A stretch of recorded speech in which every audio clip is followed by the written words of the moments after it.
नमस्कार, बहुत स्वागत है आपका स्वदेश न्यूज में। मैं हूं आपके साथ साक्षी। आज चर्चा करेंगे, शराब महंगी हो गई है, अब सियासत में झगड़ा इससे शुरू हो गया है।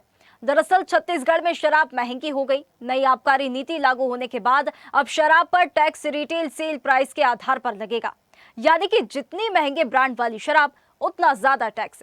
सरकार इससे राजस्व इजाफे का दावा कर रही है, तो विपक्ष नई आबकारी नीति पर कई सवाल खड़े कर रहा है। अब इस पर क्यों छत्तीसगढ़ में सियासत मचली हुई है, सियासी पारा क्यों हाई है, नई आबकारी नीति के क्या गुण है और क्या दोष है, इस पर आज हम खास चर्चा करेंगे। लेकिन इससे पहले समझ लेते क्या ये पूरा मामला है इस स्पेशल रिपोर्ट में। छत्तीसगढ़ में शराब पीने वालों को 1 अप्रैल 2026 से बड़ा झटका लगने वाला है। राज्य सरकार ने शराब पर संशोधित आबकारी ड्यूटी की अधिसूचना जारी कर दी है। इसके तहत देसी, विदेशी शराब, बियर और रेडी टू ड्रिंक सभी की कीमतें बढ़ेंगी। नई व्यवस्था के मुताबिक अब विदेशी शराब पर टैक्स रिटेल सेल प्राइस के आधार पर लगेगा, यानी जितनी महंगी ब्रांड उतना ज्यादा टैक्स। सरकार का तर्क है कि इससे राजस्व बढ़ेगा, लेकिन आम उपभोक्ता की जेब पर सीधा असर पड़ना तय है। नई आबकारी नीति में एक और बड़ा बदलाव किया गया है। अब सरकारी शराब दुकानों में कांच की जगह प्लास्टिक बोतल में शराब बेची जाएगी। सरकार का दावा है कि इससे ट्रांसपोर्ट आसान होगा और लागत घटेगी, मगर कीमतों में कटौती का फायदा ग्राहकों को मिलता नहीं दिख रहा। शराब की कीमतों में बढ़ोतरी को लेकर पूर्व मुख्यमंत्री भूपेश बघेल ने भाजपा सरकार पर जोरदार हमला बोला है। उन्होंने कहा कि चुनाव के समय भाजपा ने शराबबंदी का वादा किया था, लेकिन सत्ता में आते ही शराब दुकानों की संख्या बढ़ा दी और अब कीमतें भी बढ़ा रही है। जनता को नशे में डुबो रही है, छत्तीसगढ़ को उड़ता छत्तीसगढ़ बना रही है। देखिए, पहली बात तो ये है कि खूब हल्ला किए थे चुनाव के पहले, हम शराब बंद कराएंगे, शराब बंद कराएंगे। इन्होंने दुकानें बढ़ा दी, डबल कर दिया और घर घर पहुंच हो गया। अब दाम भी बढ़ा रहे हैं। लेकिन उससे बड़ी बात यह है कि आज जो नया रायपुर के पुलिस कमिश्नर है, उन्होंने खुद स्वीकार किया कि यहाँ सूखा नशा, और सूखा नशा की चपेट में पूरा छत्तीसगढ़ के जितने यूथ हैं वो आ चुके हैं। पूरे प्रदेश को जैसे उड़ता पंजाब था, ये उसी प्रकार से उड़ता हुआ छत्तीसगढ़ ये विष्णु देसाई बना रहे हैं। तो इस सरकार में क्या पूरे देश की जनता को, छत्तीसगढ़ की जनता को नशा में डुबो देना चाहती है? वहीं कांग्रेस के आरोपों पर उप मुख्यमंत्री अरुण साव ने पलटवार करते हुए कहा कि समय, लागत और आवश्यकता के अनुसार किसी भी सामग्री के दाम बढ़ते हैं। उन्होंने कहा कि नई आबकारी नीति पूरी तरह पारदर्शी है। कांग्रेस ने अपने शासनकाल में सैकड़ों करोड़ का शराब घोटाला किया, उसे सवाल उठाने का कोई नैतिक अधिकार नहीं है। कांग्रेस पार्टी जिसने सैकड़ों करोड़ का घोटाला किया हो शराब में, उसे कोई अधिकार नहीं है कि वो शराब नीति पर कोई प्रश्न चिन्ह उठाए। शराब की अवैध तस्करी, अवैध बिक्री ये पूरी तरह से बंद हुई है। कोचिया प्रथा पूरी तरह से बंद हुई है। शराब से राज्य का राजस्व बढ़ा है। कांग्रेस को किसी तरह का प्रश्न उठाने का कोई हक नहीं बनता है।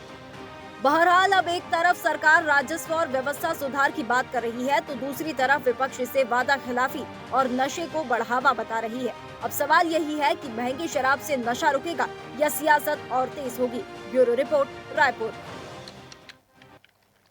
तो देखिए, मदिरा महंगी हो गई है, लेकिन अब सियासत भी उस पर लगातार जारी है। छत्तीसगढ़ में शराब महंगी हो गई है। नई आबकारी नीति लागू होने के बाद शराब पर टैक्स रिटेल सेल प्राइस के आधार पर लगेगा। इसका सीधा मतलब यह है कि जितनी महंगी ब्रांड वाली शराब होगी उतना ही अब टैक्स देना होगा। अब सियासत भी इसमें लगातार हम देख रहे हैं, आरोप प्रत्यारोप का दौर शुरू हो गया है। पूर्व मुख्यमंत्री भूपेश बघेल भी लगातार भाजपा पर हमलावर है, तो वही कड़ी प्रतिक्रिया देते हुए भाजपा भी यहाँ पर नजर आ रही है। इस पर आज हम खास चर्चा करेंगे, लेकिन उससे पहले कुछ मेहमानों से परिचय करा देते हैं। हमारे साथ इस खास चर्चा में अभिमन्यु मिश्रा, कांग्रेस प्रवक्ता, जुड़ गए हैं। इसी के साथ कुछ ही देर में पुष्पेंद्र उपाध्यक्ष, हमारे साथ बीजेपी प्रवक्ता, कुछ ही देर में जुड़ जाएंगे। बहुत स्वागत है आपका हमारे साथ जुड़ने के लिए अभिमन्यु जी। देखिए, शराब के जो दाम है वो महंगे हो गए हैं, मदिरा महंगी हो गई है, लेकिन सियासत भी उतनी देखने के लिए मिल रही है। राजस्व यहाँ पर राज्य का बड़ा है, ऐसा भाजपा कह रही है, ऐसा सरकार कह रही है, तो कांग्रेस को इससे दिक्कत कहाँ पर आ रही है? जी नमस्कार साक्षी जी। सबसे पहले तो आपको, आपके दर्शकों को आपके चैनल के माध्यम से करना चाहूंगा। और देखिए, सबसे बड़ी बात यह है कि जहां तक दाम बढ़ाने की बात आपने की, तो सभी चीजों के दाम बढ़ाना, सभी चीजों में टैक्स बढ़ाना इस समय भारतीय जनता पार्टी की कोई नीति या मास्टर स्ट्रोक नहीं है, बल्कि ये उनकी मजबूरी है। क्योंकि आर्थिक नीति पे ये सरकार जो है पूर्णतः फेल हो चुकी है। आप देखेंगे महतारी वंदन और सारी चीजें जो करते-करते इनके पास बहुत सारी आर्थिक तंगी इस सरकार को चल रही है। जो पहले से योजनाएं चल रही थी उनके तक के लिए फंड कम बढ़ रहा है, तो इनके लिए इसको रेट बढ़ाना ही था इसमें, तो उसको कोई कम करने के लिए किया गया कदम नहीं कह सकते। अगर आपको कम करना होता शराब चलन छत्तीसगढ़ के अंदर, तो आप दुकानें कम करते, पुरानी दुकानें बंद करते, धीरे-धीरे दुकानों की संख्या कम करते। लेकिन यहाँ क्या हुआ, यहाँ दुकानों की संख्या दोगुनी हो गई। और वो क्यों हुई? क्योंकि दुकानों की संख्या बढ़ा करके आपको अपने भारतीय जनता पार्टी और युवा मोर्चा के कार्यकर्ताओं को रोजगार जो देना था, आपने उनको ठेकों के टेंडर दिलाए, लगातार टेंडर हो रहे हैं, लगातार ठेके खुल रहे हैं, लगातार शराब के दाम बढ़े जा रहे हैं। उस पर मैं अभी उप मुख्यमंत्री अरुण साव जी का बयान सुन रहा था। मुझे तो समझ में नहीं आता कि वे वकील स्वयं वकील होकर इस प्रकार की बहकी-बहकी बातें क्यों करते हैं। कांग्रेस पार्टी को सवाल पूछने का हक नहीं, ये कहते हैं। जबकि शराब घोटाले की वो बात कर रहे थे, उसमें रकमा जी को तो बेल मिली। उसमें आज तक के साल भर से ज्यादा का समय हो गया, उस पर कार्रवाई चलते, आज तक के कोई ठोस उसका अभी तक के समझ में नहीं आया कि वो कहाँ तक पहुंची, जो जांच एजेंसी की जांच थी। और जब चार्जशीट पेश करने में लगातार जो देरी इनके द्वारा होती है, उससे इसी तरफ इंगित करता है कि सिर्फ जो है ईडी सीबीआई इनके माध्यम से केंद्र सरकार साजिश कर सकती है, उसके अलावा और कुछ नहीं कर सकती। यहाँ शराब नीति में आप एक बात और देखेंगे कि कोचिया प्रचलन की बात कर रहे थे अरुण साव जी, तो कोचिया प्रथा जो है वो इनके आने के बाद अभी जो शराब और महंगी होगी, तो आसपास के जो और राज्य हैं जहां शराब कम दामों में मिलती है, वहां से उनका निर्यात बढ़ेगा, अवैध शराब वहां से लाई जाएगी। यहाँ पर जैसे कि मैं राजनांदगांव में रहने वाला हूँ, महाराष्ट्र से लगा हुआ जिला है, यहाँ पर डोंगरगढ़ में अवैध शराब का पूरा जखीरा पकड़ाया था, जहां पर नकली होलोग्राम से लेके नकली स्टिकर, वहां पर बड़े बड़े बैरलों में भर के महाराष्ट्र से शराब लाई जाती थी। और मध्य प्रदेश का भी एक बॉर्डर लगता है, तो वहां से भी शराब लाई जाती थी। और इन दोनों जगहों से शराब ला करके यहाँ पर खाली करके बैरल से यहाँ की पैकिंग करके छत्तीसगढ़ का होलोग्राम उनके पास पाया गया था, छत्तीसगढ़ सरकार का, वो रिपैकिंग करके बेची जा रही थी। तो इस प्रकार की चीजें जो है, इसमें भी इस प्रकार की जो चीजें करने वाले लोग हैं भारतीय जनता पार्टी के से और उनके नेताओं से कहीं ना कहीं जुड़े हुए रहते हैं, तो ये सारी प्रथाओं को भी प्रचलन मिलेगा। तो कहीं ना कहीं ये जो रेट बढ़ाने का काम है, और इससे आम जनता को कोई फायदा नहीं है। अब उसके अलावा एक मुद्दा ये है कि जो प्लास्टिक की बोतलें की गई, तो प्लास्टिक की बोतल करने से आपने अपनी सुविधा देखी, सरकार ने अपनी सुविधा देखी, उसमें रेट जो कटौती होनी थी वो कटौती देखी, लेकिन उसमें ये नहीं देखा कि उसमें पर्यावरण को कितना नुकसान है। कांच से नुकसान नहीं है, लेकिन प्लास्टिक जो है वो आज एक सबसे बड़ी समस्या है पॉल्यूशन को लेकर के, प्लास्टिक। और प्लास्टिक की बोतलों में अपनी सुविधा के लिए अब पैकिंग लाना, ये कहीं ना कहीं दिखाता है कि सरकार पर्यावरण और जनता के प्रति संवेदनशील नहीं है। केवल छत्तीसगढ़ सरकार कहां से पैसे बचा ले और कहां से अपना ले देके जो पहिया है 3 साल और चला ले, इसी में लगी रहती है। इससे लगातार महंगाई भी बढ़ रही है और लगातार केवल अपनी सुविधा देखी जा रही है, जनता की सुविधा नहीं देखी जा रही है। इसलिए सारा कुछ हो रहा है। इसी कड़ी में ये भी बढ़ा हुआ है, जो आपके दाम बढ़े हुए हैं। ठीक है उसके अभिमन्यु जी, अलावा देखिए इसमें शराब जो घोटाले नई की नीति बात में तो आप कुछ ही भी ने नहीं है। निकाल जी। दी, बीजेपी भी इसको लेकर हमलावर तो हो रही है। बीजेपी ने या तो दिला दिया है शराब घोटाला, और अभी कल ही कवासी लखमा कल ही जेल से नीति छूटे उनके थे, समय की रिहा थी। हुए थे। अब आप कितने भी आरोप लगाते कि ईसी और ईडी जैसी जो एजेंसियां हैं और ईसीबी ईओडब्ल्यू जैसी एजेंसियां उसका फायदा उठा रही है, बीजेपी कितने भी आरोप लगाते, लेकिन कल कवासी लखमा की रिहाई हो गई। पूर्व मुख्यमंत्री भूपेश बघेल के बेटे पर भी यहाँ पर कार्रवाई की गई। पूरा मामला देखिए, आग अगर लगेगी, पूरा इलाके में अगर आग फैलेगी तो उसकी चपेट में सभी आएंगे। शराब घोटाले को लेकर अब बीजेपी तो हमलावर हो गई है, तो शराब अब तो आप कितनी भी बातें कर ले कि इससे दाम बढ़ गए हैं और सरकार अपना फायदा देख रही है, लेकिन फिर आपके कार्यकाल की भी बात यहाँ पर बीच में आएगी। नहीं साक्षी जी, मैं वही कहना चाहूंगा कि वो शराब नीति की जो आप बात कर रही हैं, वो जो नीति थी वो रमन सिंह जी के कार्यकाल में बनी थी। और 4400 करोड़ का मामला जो है उस समय का भी एक है, जिस पर के कोई ना ईडी जांच करती है ना सीबीआई जांच करती है। उस मामले पर क्यों जांच नहीं होती? अगर वो नीति पहले से चली आ रही है, तो उस नीति के तहत चाहे किसी की भी सरकार रही हो, उसमें कोई भी नेता शामिल रहा हो, कोई भी अधिकारी शामिल रहा हो, निष्पक्ष रूप से जांच होनी चाहिए, सबको पता हो।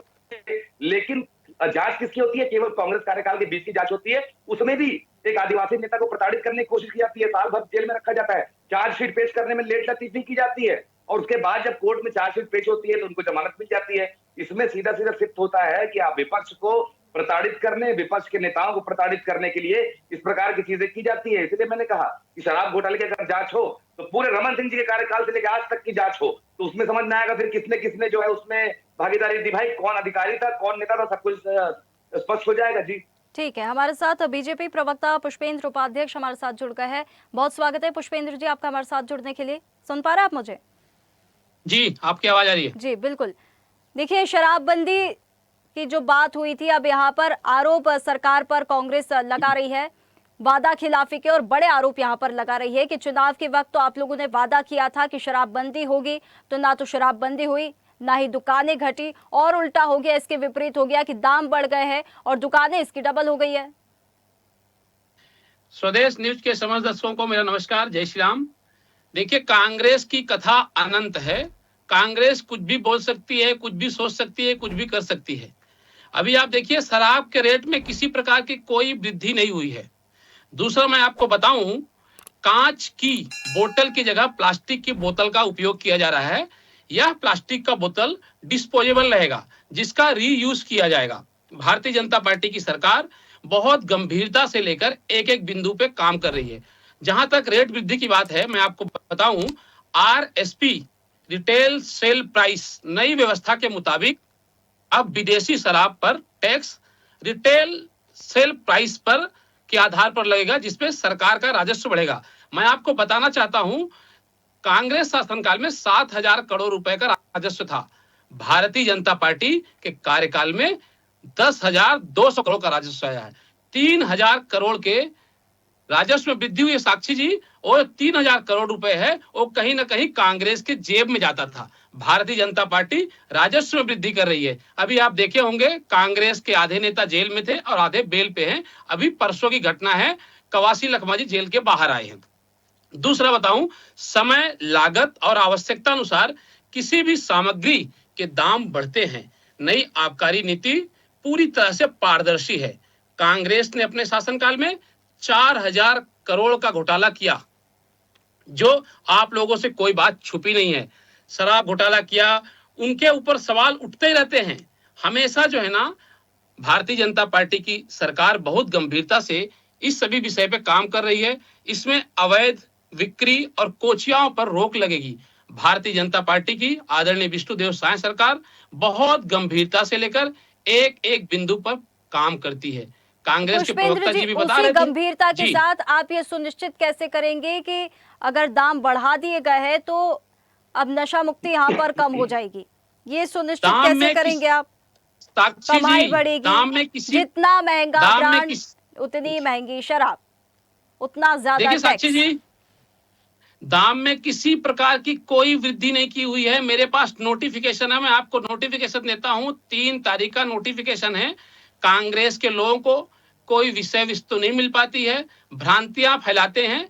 टैक्सेस में जरूर वृद्धि हुई है। जो बीच का टैक्स लोग चोरी करते थे, कोचियाओं पे रोक लगे, ये सब भारतीय जनता पार्टी सरकार का राजस्व बढ़े उसके लिए काम कर रही है। कांग्रेस को हम कुछ भी कर ले, कांग्रेस को तो बोलना है और अपना आए और लिख कर पूरा विषय बोल दिए, उनको संतुष्टि हो जाती। हमने जितना लिखा उतना बोला। अगर मुद्दे की बात करें साक्षी जी, आप देखिए, कांग्रेस शासनकाल में मैं अपने मित्र प्रवक्ता से पूछना चाहता हूं, 7,000 करोड़ का राजस्व था।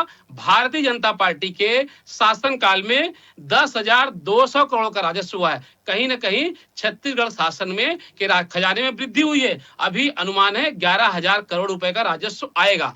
ये भारतीय जनता पार्टी देखिए बहुत गंभीरता से काम कर रही है साक्षी जी, एक एक बिंदु पर लेकर काम कर रही है। कहीं ना कहीं भारतीय जनता पार्टी की सरकार, भारतीय जनता पार्टी का एक एक कार्यकर्ता ये सब विषय को लेकर बहुत गंभीरता से काम करता है। प्लास्टिक की प्रथा बोतल बंद में हो। शराब से पर्यावरण को नुकसान? देखिए, उसको रीयूज किया जाएगा साक्षी जी, मैं पहले ही बताया। कांच की जो बोतल होती थी उसमें ट्रांसपोर्ट में करने में असुविधा होती थी। प्लास्टिक के बोतल में ट्रांसपोर्ट आसानी से हो जाएगा, उसका रीयूज किया जाएगा, रिसाइकल करके नई चीजें उससे बनाई जाएंगी। ठीक है, कांग्रेस का अभिमन्यु जी, पुष्पेंद्र जी का गुड डिफेंड, रीयूज, रिसाइकल। जी देखिए, भारतीय जनता पार्टी के लोग बातों में तो बहुत अच्छे रहते हैं, लेकिन जो रीयूज की बात आपने की उसका तो क्या कोई मानक है? जो प्लास्टिक आप यूज करेंगे क्या वो किस ग्रेड का होगा, क्या होगा, ये सारी चीजें देखनी पड़ेंगी, उसके बाद इस बात को माना जा सकता है। अभी तो सिर्फ ये एक बयानबाजी है। तो और मुझे लगता नहीं है, कई सारे रीयूजेबल प्लास्टिक के नाम पे लगातार चीजें आती है। तो प्लास्टिक जो है जितना कम करना है उतना ही उचित रहता है, क्योंकि प्लास्टिक आप जानती हैं कि डिस्ट्रॉय नहीं किया जा सकता। सिंगल यूज प्लास्टिक जो है दुनिया के लिए, सिर्फ देश के लिए नहीं, पूरी दुनिया की सबसे बड़ी समस्या आज की स्थिति में बना हुआ है। उसके अलावा बात कर रहे थे कि विदेशी शराब पर आरएसपी की, तो उस पर मैं बता दूं कि इससे क्या होगा कि इससे जो नकली शराब है और जो लोकल ऐसे ब्रांड हैं जो ज्यादा कमीशन देते हैं, वो उनका प्रचलन बढ़ेगा। उसके अलावा जो कोचिया की बात कर रहे थे, तो कोचिया को रोकना, कोचिया प्रथा रोकना, ये सारी भी बातें भारतीय जनता पार्टी के भाषणों तक के सीमित है। जैसा मैंने बताया, इनके कार्यकाल में मेरे जिले में राजनांदगांव में इतना बड़ा जखीरा पकड़ाया, नकली होलोग्राम पकड़ाए, और वो फार्म हाउस किसका था अगर पता करवा लें तो बहुत बड़े बीजेपी नेता का फार्म हाउस था, वो पता चल जाएगा। उसके अलावा चलिए, जे अभी कह रहे थे पुष्पेंद्र जी की जो है नॉर्मल दाम नहीं बढ़े, हम उसकी बात मान लेते हैं कि नॉर्मल दाम नहीं बढ़े, लेकिन ये समझ में नहीं आता कि अपने जो हमारे कार्यकाल में शराबबंदी की बात करते थे, शराबबंदी की मांग करते थे, अब राजस्व बढ़ जाने का बखान कर रहे हैं कि इतना राजस्व बढ़ गया, इतना हमने ज्यादा बेची शराब, तो आप बेचेंगे ही ना। आपने जो दोगुनी जो कर दी है दुकानें, मैंने तो अभी आपके जुड़ने के पहले थोड़ी देर पहले भी यही बता रहा था कि दुकानें दोगुनी हो चुकी हैं। जो दुकानें खुलने की स्पीड है वो इतनी बढ़ चुकी है कि 2 साल में दोगुनी दुकानें हो चुकी है। नए नए टेंडर निकल रहे हैं, लगातार भारतीय जनता पार्टी के कार्यकर्ताओं को ठेके मिलने जा रहे हैं। तो ये भारतीय जनता पार्टी के कार्यकर्ताओं को रोजगार देने की एक स्कीम है। जनता को रोजगार तो ये दे नहीं पाए, युवाओं को रोजगार तो दे नहीं पाए, तो कम से कम अपने कार्यकर्ताओं को शराब ठेके खुलवा के रोजगार देते हैं। तो शराब ठेकेदार बनाकर रोजगार देने की बात हो रही है। पुष्पेंद्र जी, ठीक है, एक बार उनसे सवाल कर लेते हैं। देखिए, अगर फिर इस हिसाब से तो देखिए, शराब का सेवन करना तो हानिकारक होता ही है। लोकल और जो छोटे ब्रांड्स होते हैं उनकी ओर जाएंगे तो जानलेवा और ज्यादा हो जाएगी, खतरा और ज्यादा बढ़ जाएगा। होती है, बोलते रहते हैं, सुनते नहीं हैं। आप बताइए साक्षी जी क्या बोल रही हैं? जी पुष्पेंद्र जी, देखिए ऐसे तो अगर ऐसे तो देखिए उन्होंने भी बात उठाई है कि जो लोकल शराब का सेवन तो जानलेवा होता है, लोकल शराब और जो सस्ती होती है, अगर उनकी तरफ लोग जाएंगे तो वो तो और हानिकारक होगी। भूपेश बघेल तो एक और आरोप यहाँ पर लगा रहे हैं कि अब रायपुर में कमिश्नर ने भी यहाँ पर बताया है कि सूखे नशे की ओर यहाँ पर बढ़ रहा है। उन्होंने तो उड़ता छत्तीसगढ़ नाम दे दिया। देखिए ऐसा है साक्षी जी, कमीशन खोरी की जहां तक बात है वो कांग्रेस शासन काल में हुआ है। भारतीय जनता पार्टी में कमीशन खोरी का कोई वो नहीं होता है। पूरे निविदा पूरी तरह से पारदर्शी होती है। इसमें कोई नहीं कह रहा था जो भारतीय जनता पार्टी कार्यकर्ता है बीजेपी की कांग्रेस का सरकार कार्यकर्ता है। थोड़ी है। पुष्पेंद्र जी कैसी बातें कर रहे हैं? कांग्रेस शासन काल में 5 साल कांग्रेस सरकार रही, 5 बड़े घोटाले कांग्रेस के लोगों ने किया। आप देखेंगे बलौदा बाजार की घटना जो हुई, उसमें किसका हाथ था? शराब घोटाले में किसका हाथ था? अभी आपके मंत्री जेल में थे जी, क्या बात करेंगे अभिन्यू जी? आपके मंत्री तो जेल में थे, अभी जेल से छूटे हुए हैं, आप है ना? आपके मंत्री जी जेल पे थे, क्या बात करेंगे? दूसरा, जहां तक ठेके की बात है, ठेके में जो है ना, कोई कांग्रेस और भारतीय जनता पार्टी का कार्यकर्ता नहीं होता है। ठेका पूरा पारदर्शी होता है। जो व्यक्ति रहता है जिसको ठेका मिलता है वो शराब दुकान चलाता है। भारतीय जनता पार्टी का एक उद्देश्य है सरकार का राजस्व बढ़ाना। चुनाव से पहले तो चुनाव से पहले बीजेपी का एक और उद्देश्य था कि शराबबंदी की जाएगी और 11,000 दुकानें घटेंगी, उसका क्या हुआ? राजस्व बढ़ेगा। और दूसरी बात है, अगर वहां लिखा जाता है भाई शराब जो है ना स्वास्थ्य के लिए हानिकारक है, हमारी सरकार कह रही है, और दूसरी चीज हमारी सरकार राजस्व बढ़ा रही है। भारतीय जनता पार्टी की सरकार एक एक बिंदु पे लेकर एक सेकंड पुष्पेंद्र जी, अभिमन्यु जी, एक सेकंड, उससे राजस्व भी बढ़ रहा है, उसके बाद ये भी बोल रहे हैं कि शराब हानिकारक होती है, और उससे पहले चुनाव से पहले तो आपने ये भी वादा किया था आपकी सरकार ने कि शराब बंदी कर देंगे, उसके बाद फिर प्लास्टिक की बोतल में अब शराब भरी जाएगी।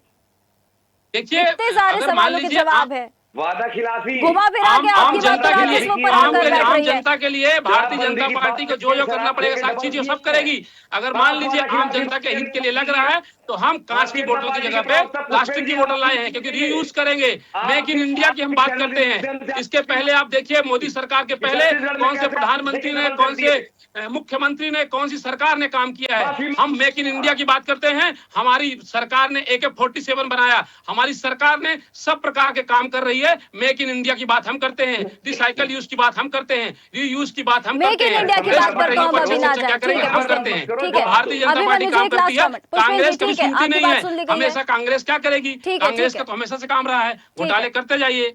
विपक्ष का काम है सवाल उठाना। अभिमन्यु जी, एक लास्ट कमेंट आपकी तरफ से। बिल्कुल, जैसा पुष्पेंद्र जी कह रहे थे कि विपक्ष वालों के पास बोलने के अलावा कोई काम नहीं है, तो विपक्ष का काम सवाल उठाना ही होता है। आपके पास जवाब नहीं है तो आप लोगों पुराने हमारे पास जवाब ही जवाब है। एक बिंदु बार आपको जवाब दिया। हमारी सरकार ने राजस्व बढ़ाया, हमारी सरकार पारदर्शी तरीके से टेंडर करती है, हमारी सरकार पारदर्शी प्रकार से टेंडर करती है और वहाँ पे कोई नहीं लिखा जाता कि भारतीय जनता पार्टी का कार्यकर्ता है, कांग्रेस का कार्यकर्ता है, सबको निष्पक्ष किया जाता है। और कांग्रेस शासनकाल में क्या हुआ है देख लीजिए आप, आपसे कोई बात छुपी नहीं है। तो आधे घंटे में दिए नहीं, अब मेरे बीच में बोल रहे हैं जवाब आप बोले थे बीच में। ठीक है पुष्पेंद्र जी उनसे एक लास्ट कमेंट लेना है, एक बार उन्हें लेट हिम कंप्लीट। जी अभिमन्यु जी। जी मैं वही कह रहा था, हमने लगातार सवाल पूछे, इन्होंने लगातार आरोप लगाए, तो मैं वही पूछ रहा था सवाल जो आपके पास जवाब भर भर के है उसको आप क्या घर लेके जाएंगे? इस डिबेट के माध्यम से 1-2 मिनट बचे, कुछ जवाब दे देते कि अगर ठेके डबल कर दिए जाए उसके बाद कितना भी रेट बढ़ाया जाए तो शराब का चलन छत्तीसगढ़ में कम कैसे होगा? और जब यहाँ के दाम बढ़ेंगे तो क्या अगल बगल राज्यों से शराब की कोचियागिरी बढ़ेगी नहीं? जब वहाँ कम रेट में शराब मिलेगी, हमारे यहाँ ज्यादा रेट में शराब मिलेगी तो बाहर शराब आके यहाँ पर रीलेबलिंग होकर बिकेगी, जैसे कि डोंगरगढ़ में और अलग अलग जगहों में लगातार चल रही थी। उसके अलावा इस नीति से क्या फायदा जनता को है? प्लास्टिक की बोतल से जनता को क्या फायदा है मुझे बताइए। आपने कहा कि उससे रेट कम होगा, उससे मैन्युफैक्चरिंग की कॉस्ट कम होगी, लेकिन उससे जनता को तो कोई फायदा नहीं मिल रहा है। आपने दाम बढ़ा दिए, आपको मैन्युफैक्चरिंग कॉस्ट कम हुई तो आपको दाम कम करने चाहिए थे। ठीक है अभिमन्यु जी, कारण ये है कि आपके पास टाइम लिमिटेशन है, आपको रोकना चाहूंगी जो आर्थिक मोर्चे पे फेल। ठीक है अभिमन्यु जी, बहुत धन्यवाद आप दोनों मेहमानों का हमारे साथ जुड़ने के लिए। तो देखिए छत्तीसगढ़ में शराब महंगी हो गई है और नई आबकारी नीति लागू होने के तहत अब शराब पर टैक्स रिटेल सेल प्राइस के आधार पर लगेगा, यानी जितनी महंगे ब्रांड वाली शराब होगी उतना ज़्यादा टैक्स यहाँ पर लगेगा। मदिरा महंगी हो गई है लेकिन अब इससे सियासत भी लगातार हमें देखने के लिए मिल रही है। पक्ष विपक्ष यहाँ पर हमलावर हो रहे हैं। बीजेपी सरकार इसे बता रही है कि हमने राजस्व बढ़ाया है और कांग्रेस उनके पिछले वादों को याद दिला रही है और वादा खिलाफी इसे बता रही है। अब इससे 1 अप्रैल से ये नीति लागू होने वाली है, कितना फायदा होगा और सियासत कितनी बढ़ेगी ये तो वक्त बताएगा। फिलहाल इस खास चर्चा में इतना ही। आप देखते रहिए स्वदेश न्यूज, सबसे पहले देश। ताज़ा खबरों के लिए लाइक, फॉलो और यूट्यूब पर सब्सक्राइब कर बेल आइकन दबाएं। साथ ही हर अपडेट के लिए विजिट करें स्वदेशलाइव.com।